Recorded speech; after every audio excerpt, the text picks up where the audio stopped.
And now, Lifestyles Unlimited presents the Real Estate Investor Radio Show. Over the next hour, we unfold your map to financial freedom. You'll learn how to retire through investing in single-family and multifamily real estate. You'll learn how to create cash flow and build wealth so you can have the time and money to live the lifestyle you want. Welcome to the Lifestyles Unlimited Real Estate Investor Radio Show. I'm Mike Harrison, and yes, we're always working on your financial freedom. It's my privilege to be joining you today.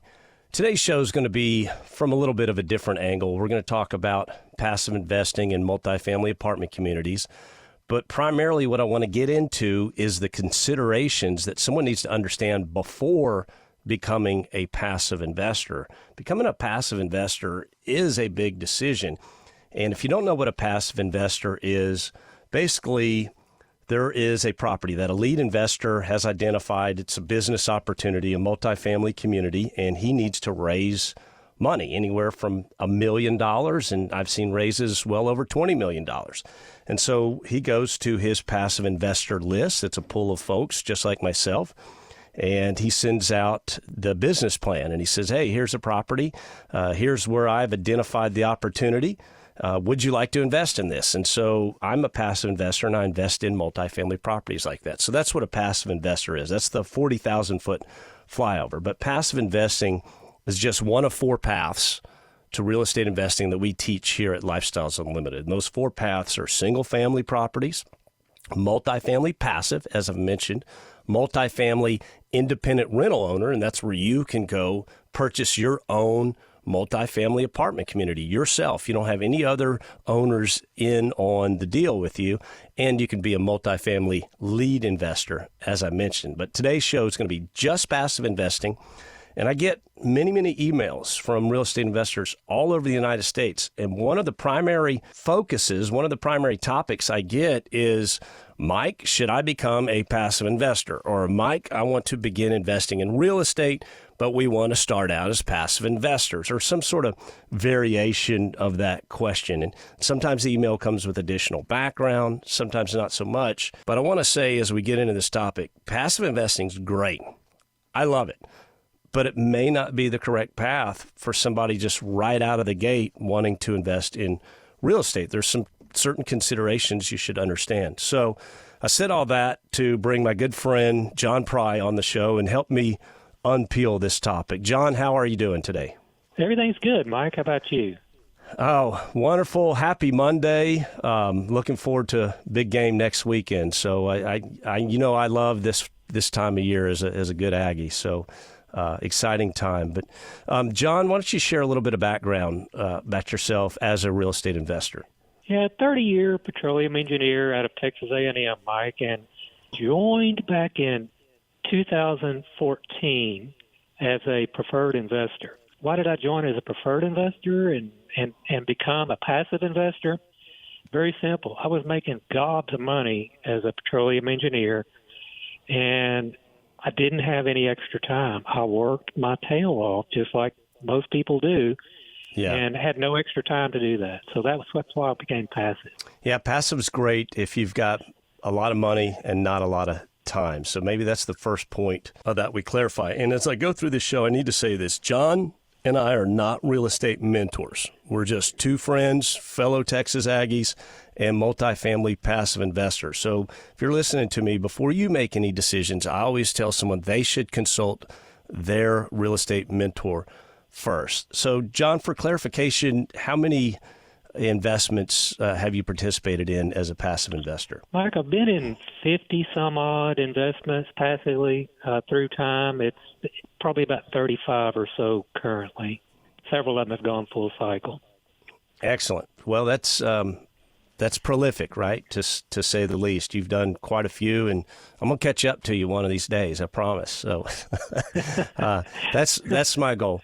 All right, well, John, really the subject of the show today, I met two brand new members at the Lifestyles Unlimited, the Wealth and Passive Income Expo. They have not attended our Financial Freedom Seminar yet, the 16-hour class that we teach. And they basically we met for coffee just the other day, and during that conversation, they came up to me and they said, Mike, we have $75,000 to invest and want to start passive investing. What do you say to a question like that, John? Yeah, I would say, look, you're going to hear all sorts of numbers from different people about suggested amounts of money to become a passive. My numbers are a little higher than that, Mike, because you got to cover the cost of the membership, which is outstanding. Yep. And you want to have enough money to spread it around a little bit. Yeah, I agree wholeheartedly to that. And really, I mean, I think they're so excited, and here's what I want to do. And there's 6 big things that these folks need to understand and do first, I think, before even getting to $1. And, one, obviously I mentioned, it's the 16-hour seminar that we teach here at Lifestyles Unlimited. John, share your experience with that 16-hour seminar that we teach. It's always fun. I always try to go back 2 or 3 or maybe 4 times a year just because it's entertaining, it's interesting, and real estate markets are always changing, and we need to stay up on what those market changes are. There's no such thing as too much education. There's no such thing as too much networking with your counterparts either, Mike. Both are very, very important. Yeah, the Financial Freedom Seminar, every time I go back, I learn something new, or I remind myself of a certain strategy that I need to pay attention to, or something along those lines. But the first time I did it, I was just blown away. John, let's get to the second one. Let's talk about real estate mentors. Why is that important? It's absolutely important to have someone that you can talk to that's been there, done that, is doing it currently, and is really good at it. That's what a mentor is. They share their knowledge with you. And as a passive investor, we have Madeline, she's been in twice as many deals as I have or more, tremendously well experienced. She dedicates essentially all of her time to mentoring passive investors like you and I, and people especially just starting in the business. It goes down to take advice from somebody who's doing what you want to do and is a subject matter expert, so to speak, on it. The next thing I had on my list was case studies that we hold monthly. And for the new listeners out there, case study is we'll meet once a month out of our various offices, and it's people like you and me, and we just get up and we go through maybe a recent property that we purchased, a deal that they're engaged in. John, do you remember your first case study? I don't, Mike. That was a long time ago. I don't either. Study it's always a fun thing. This whole thing comes down to 2 things. It comes down to education, which Lifestyle certainly helps us with, and networking, getting to know your fellow investors, and that's how you decide who you may or may not be interested in investing with. You need to hit it off with them on a personal basis, and we learn from each other. Lifestyles is very unique in that we really don't compete with each other as much as we do help, encourage, and teach each other, Mike. Yeah, we open the books. We share the math. Here's what I spent on this property. Here's how much I spent in rehab. Here's the team that I put together that helped me rehab the property. I don't remember my first one, but I remember those early ones, going to it and then bringing my wife to some of them, John. And we both left with well, I could do that. That didn't sound very complicated. It's because it's people just like us explaining their story. And so I was always encouraged by going to those case studies. John, here's a big one. The Passive Investor Certification. What was that like, that process for you? Huge. It did not come along for me until I'd been a member several years, and certainly the same thing for you. So we already had a lot of skills and a lot of success with it. But even though we had that experience and success already, the certification brought back a lot of things that I had forgotten about or really needed to be more in the forefront of my thinking. It is a fantastic tool, and many lead investors are now strongly preferring that their passive investors have that certification. That certification, the education that comes with it, makes you feel confident about the decisions you're making. 100%. The education in that certification, I think it's 24 hours of basically classes that you got to take. And the education is, you won't get this anywhere else on the planet. But I tell you what was frustrating for me, John, my wife and I are sitting down and She has to do hers, and I have to do mine. It's required to be a passive investor. But you'd have this 15-question test at the end, and in typical Del Walmsley fashion, an A for him is not good enough, right? If you get 90% of it, you would think that you passed. And, well, you haven't been to the Del Walmsley School of Real Estate Education. He insists that you have to get every question right. And so you take the test, and you'd find out you missed one. You're like, oh, my gosh. And so then you have to take the test again. So it's grueling, but it's all good. I'm saying that with a smile on my face. Absolutely. There's just no substitute for education. That is focused education that goes from class to class to class to class. And like you say, you've got to get all the answers right on the quizzes or do it again. And it's a credential. It says I've got sufficient education that I understand passive investing and these syndications. Crucial. Yep. Now, I don't want anyone out there thinking that what you and I just went through is a year-long process. I mean, if you set your mind to it and you really want to be a passive investor, you can do all this in a month, in 90 days. Again, that's the Financial Freedom Seminar. That's 16 hours. I want you to meet with a mentor. I want you to sit down with somebody that's doing what you want to do. Attend a case study or several case studies, preferably. Go on a road trip. We hold those twice a month, again, out of all of our offices. Passive investor certification, if you sit down, you can do it in a weekend. John, there's one I forgot. Tell me about strategy, right? I want someone to have a strategy before they go into passive investing. Yeah, that's true. And your strategy may change as you become more experienced. It may not. Mine never really changed, but you need to have some idea of what your capabilities might be, and a pretty good idea about what your time availability might be. Passive investing doesn't take a lot of time, but you do have to study the documents and use your education to help you understand those documents that are associated with it. It's just like any investment that you make. It's for your family's future, and you want it to be a good decision. 100% agreed, John. And we'll pick it up on the other side. I want to talk more about considerations prior to becoming a passive investor in multifamily properties.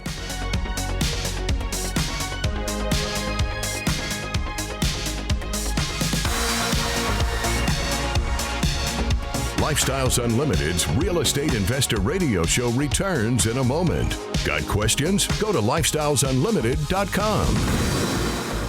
The Lifestyles Unlimited team of real estate investing mentors and educators want to meet you. Learn to retire in 5 years or less. Text the word radio to 88007. That's radio to 88007. Join for just $297. Lifestyles Unlimited.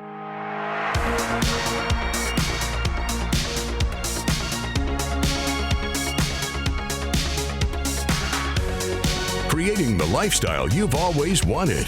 You're hearing Lifestyles Unlimited's Real Estate Investor Radio Show. Welcome back to the show. I'm Mike Harrison. If you miss any parts of the show, you can always find us on our website, lifestylesunlimited.com. You can go to YouTube, pull up the Lifestyles Unlimited channel there. There's dozens, if not hundreds, of shows there. I've got my friend John Pry on here. John Pry is real estate retired. He's I guess we'll call it a super passive investor. That term's being thrown out around there, but he's a very engaged Lifestyles Unlimited member, and I often go to John when we talk about things like passive investing because John's got a lot more experience than I do. But remember, passive investing is only one of the 4 methods we teach here at Lifestyles Unlimited. We have single-family rental properties. We've got passive investing.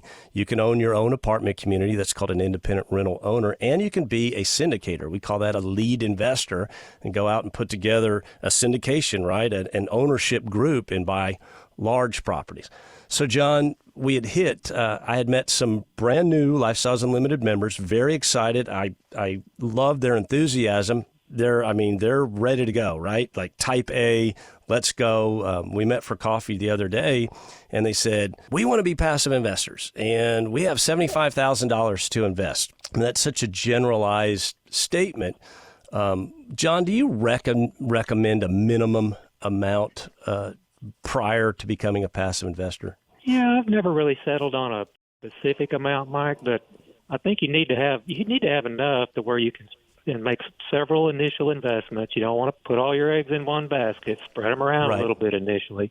Just learn from them, see how they progress.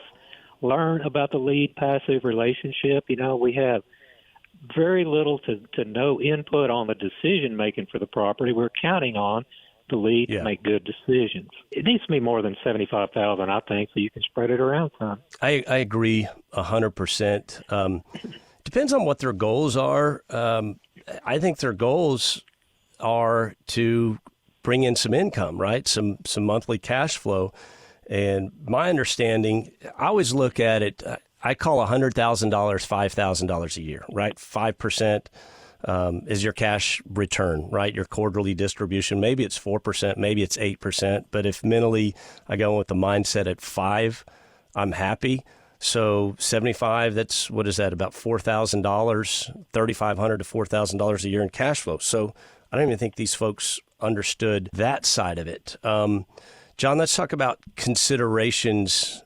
Well, I guess back to my number. I think if you have 150 to 200,000, if you wanted to go passive, you could. That gives you, split it up 3-4 different opportunities. But if your goal is to build wealth, you should probably go into houses and double that, right? If you started with 150, come back in 3 years with 300,000. Come back 3 years after that with 600,000. And then you have that bigger cash flow snowball, right? John, does that make sense on your side? It absolutely does, Mike. And I've told people several in the same set of circumstances that same exact thing. It's not difficult to come up with 100% capital gains, captured equity, when you buy these houses.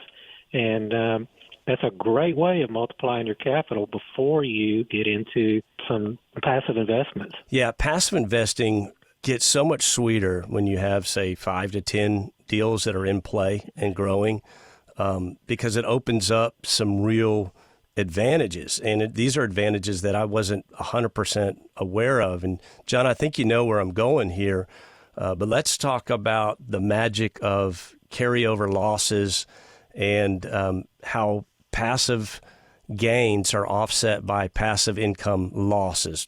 John, why don't you jump into that one? The only way to start on that is, as David Fisher says, it's pee in your pants exciting. Yes.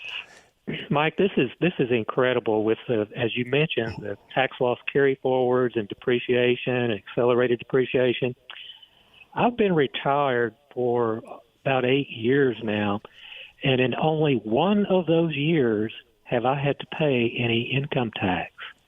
My CPA follows the tax law. There's a very, very black and white on how this all works. And fortunately, I have a really good CPA that understands all of it, and he takes care of my taxes for me. It's tremendous. I did not believe it until the first year it happened to me, that I paid no income tax with an incredible income that year. Yes, and you've got to build up a portfolio. So let me see if I can spell out this how this would look. Let's say you have 10 multifamily passive investments, which means at the end of each year, that lead investor is going to provide you what the IRS calls a K-1. And the K-1 may say, we paid John Pry $5,000 in dividends this year, distributions, but we wrote off $35,000 against the business. So you're telling the IRS, hey, I made 5, but I lost 35. And the IRS says, well, you can use those losses toward other events. And let's say that same year, you also had 1 or 2 properties sell. First world problem, you now have a $200,000 gain, but what happens with that is then Uncle Sam wants their capital tax or their capital gains portion. The first year I had a whole bunch of sales. I sent an estimated tax payment to the IRS during the year. Yeah. And then I sat down with my CPA, and he was flipping through my K-1s, and he said, how much did you tell me you sent them? Kept on flipping through and finally got to the end. He said, look, I don't think you're going to have to pay any income tax this year. Before you ever send them any money again, you talk to me first. Yeah. It was incredible. I didn't believe it until I saw it myself. It's 100% there in the tax law that basically passive income gains can be offset by passive income losses. Financial freedom is such a liberating thing. It gives you a sense of peace and security and makes everything better. Yeah, and I've still got some goals that I want to hit. And to add to that, things aren't getting any cheaper, at least not in the last couple of years. So, yeah, we've got to continue to grow this snowball. I guess if I ever reach to where you have quote unquote enough, I'd be happy to share whatever that number is. But I can tell you that I'm not there. And a lot of other folks we're just engaged. Yeah, I do it as much for the fun and meeting new people as I am for, yes, building that stream of depreciation, 2, growing the cash flow and trying to add to that, but also to build a legacy for my kids. So, yeah, lifelong commitment, at least on my end. And I know you're in it for the long haul, huh, John? Absolutely right. And even beyond that, I paid for 2 of our kids' membership to Lifestyles because I believe in this group so much, and they have their own passive investments as well. Yes, excellent. Okay, there you go. Carrying on the tradition right there. I like it. So, John, there's a term out there called active passive. What's your viewpoint of active passive? I think every passive ought to be active. To me, it just means showing up as much as you can. 50% of life is just showing up, right? Go to case studies. Go to the 2-day every once in a while. Go to road trips. You meet people and you learn about real estate investing and you get better and better at it. I shudder thinking about how much money I invested early on when I wasn't as well educated as I am now. It all worked out great and I retired early. It all worked fine. But I wish I had known 10 years ago what I know now. Mike, it would have been all that much easier. 100%. Yeah, that's the biggest regret of any real estate investor. You ask somebody, hey, what would you have done different? And they always say, well, I would have started earlier, right? That's the standard answer, and they're correct. I would also share this. I started passive investing in 2018. I'd sold some houses and, had some powder in my pocket. And John, I think I went too fast, to tell you the truth. I was just, here's money for this deal. Here's money for that deal. Here's money for that deal. And if I had a do-over there, I probably would have stepped back and took it a little slower on my investing on that side. How has your perspective changed from your first or second or third investment to, say, your 10th or your 20th for you? Yeah, I've gotten a little bit more current income oriented because I am retired. Early on, I was making gobs of money. Never thought that I'd be able to retire on real estate. 2.5 years later, it happened. But back in that early time, I could not have cared less about current income. I wanted it to be future income. Now it's more of a mixture. Another big question that I get from new folks, and they're wanting to be a passive investor, I explain to them you need a personal relationship with lead investors. And a lot of folks don't understand why. Comments on that? That's absolutely a priority. I place more emphasis on the lead investor than I do on the deal. Now, if the deal's not the style that I'm interested in, I'm not going to invest with them anyway. But I put it this way. I've heard other people put it this way. A good jockey is very unlikely to pick a bad deal. And a good jockey is able to handle the market changes as they happen far better than someone with less intuition about how this all works. Got to be educated. Yes, it is. It's the quarterback, right? It's the most important position on the team, for sure. Mm-hmm. So you want to have a personal relationship.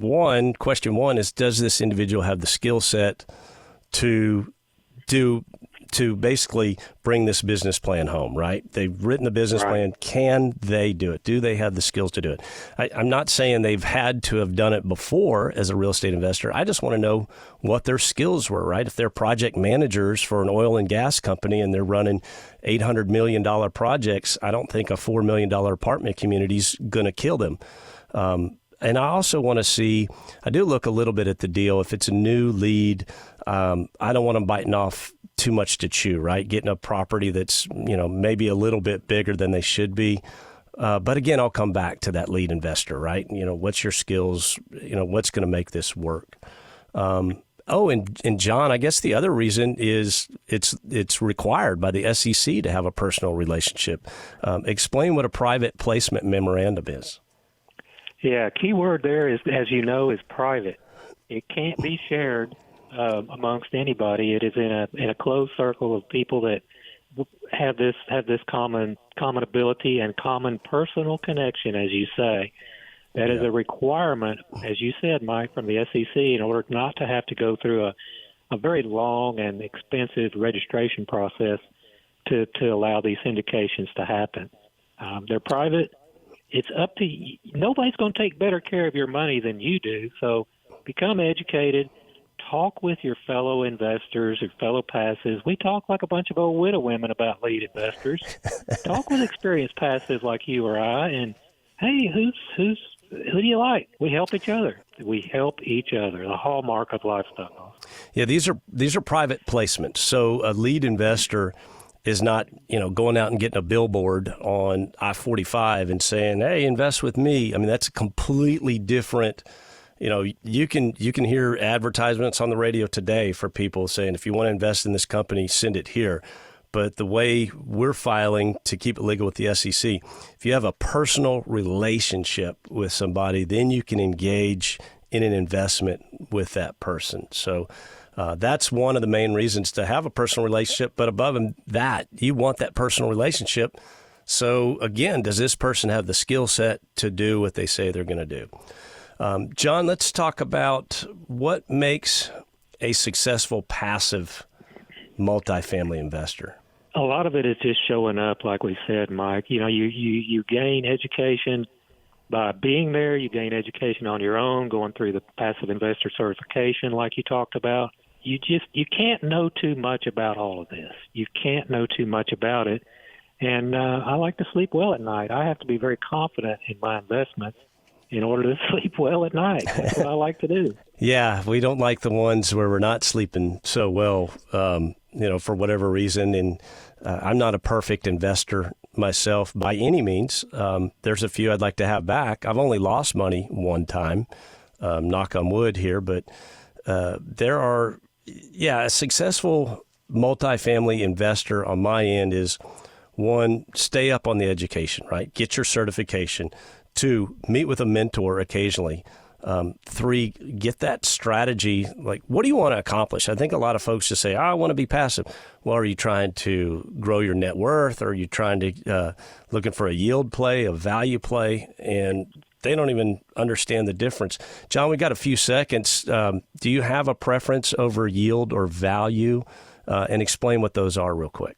I like to have an element of both, Mike. The yield, of course, is current rate of return based on current conditions, and value comes in after work is done, the property's made better, rents go up, everything is managed properly then. That's the value side of it. It takes longer, but the numbers can be really staggering. Yeah, value play, you're not going to get paid distribution maybe for the first year, maybe the first 2 years, possibly longer depending on what a heavy lift they're going to do.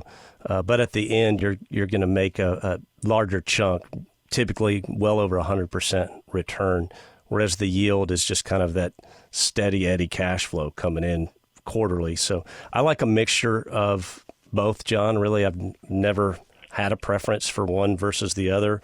Again, if I like the lead, that's the person I'm chasing, right? I know this person has the skills, and if they like a deal and it makes sense to me, then I'm going to jump in. How many different states are you invested in, John? 4 or 5, Mike. I'd have to stop and count them up, to tell you the truth. I just got in my 5th one, trying to push a little bit of money out of Texas just to diversify within real estate is my thought there. But I just had the opportunity to enter into my 5th one, and it's a good feeling. So, John, why don't you share with us why we do this? Mike, as you know, it's not for the money. We do it for a fantastic lifestyle. Excellent. We'll see you next week. The information and opinions you hear on the Lifestyles Unlimited Real Estate Investor Radio Show are those of the hosts, guests, and callers. The Lifestyles Unlimited Real Estate Investor Radio Show is for entertainment purposes only. Please consult a professional regarding your personal investment needs. Nothing presented constitutes an endorsement, recommendation, offer, or solicitation to buy or sell any product or security.